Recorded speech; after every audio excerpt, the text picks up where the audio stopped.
Welcome to Daily Office Devotions. I'm Reggie Kidd.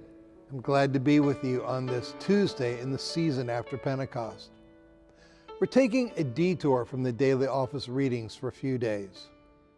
Instead, we'll be thinking through various facets of worship and how our Lord provides meaningful communion with Him through our formal corporate worship as well as in individual worship in our daily devotions.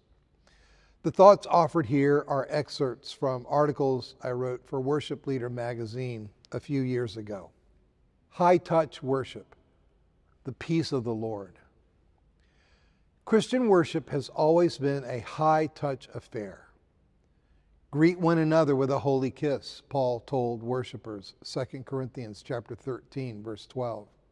Peter urged those gathered for the reading of his letter, greet one another with the kiss of love. 1 Peter chapter 5, verse 14.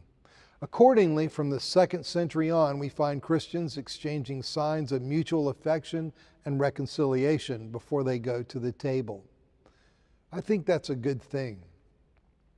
There's a genuine artistry to the way the classical liturgy makes the passing of the peace a part of worship.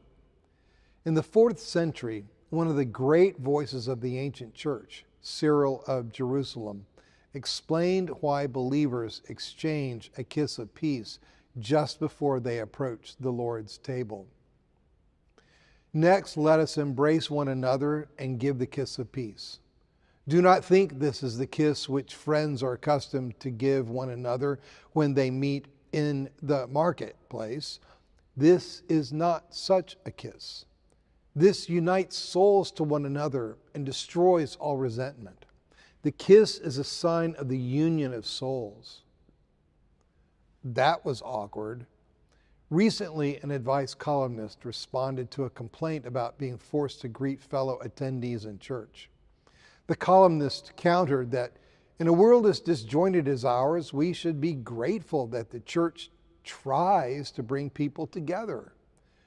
I agree, but I also feel the sense of artificiality and of being put upon when there's a meet and greet that is no different than what I might experience at the Chamber of Commerce. To me, it's a wonderful thing to be asked to look my neighbor full in the face and wish him or her Christ's peace. That makes me, along with all my fellow believers, a priest who offers God's healing touch. Respectfully, though, it's a turnoff to be told to smile, turn to the person next to me and say essentially, "How you doing?" The first act invites Christ into the moment and makes us family. The second makes two awkward strangers even more awkward about not knowing each other. At least the Chamber of Commerce encourages us to exchange business cards. Welcoming peace.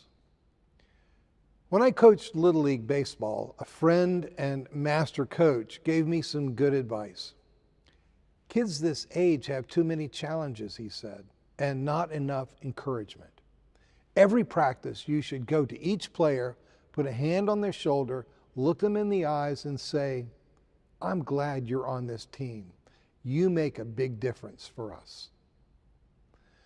When I come to worship, I never know what sort of pain my neighbor is in, how much it can help him or her to be touched and to be reminded, whatever the deficit, whatever the enmity, whatever the trouble, whatever the funk, Christ speaks His peace into it. Healing peace. Benjamin Barber writes that we live in a world split between the centripetal force of Mech World, the forced unification of a global market, and the centrifugal force of jihad, the fracturing of the human race around tribal loyalties. We all, I think, feel those wounds in one way or another. Followers of Christ believe that if there's any hope for overcoming the evil twin forces of McWorld and jihad, it's living and telling the subversive story of God's invasion of the planet through His Son. In Jesus, as the song goes, heaven's peace and perfect justice kissed a guilty world in love. When we pass the peace of Christ to one another, Heaven's peace becomes embodied once again. Then at the table, we taste how Jesus even now unites souls to one another and destroys all resentment. Possible applications. Some of us are in churches where it might be worth opening up the following conversation.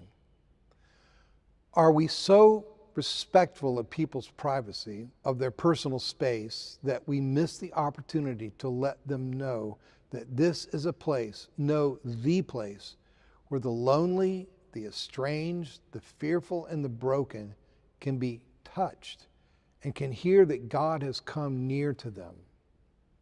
Others of us are in churches where it might be worth opening up a different conversation.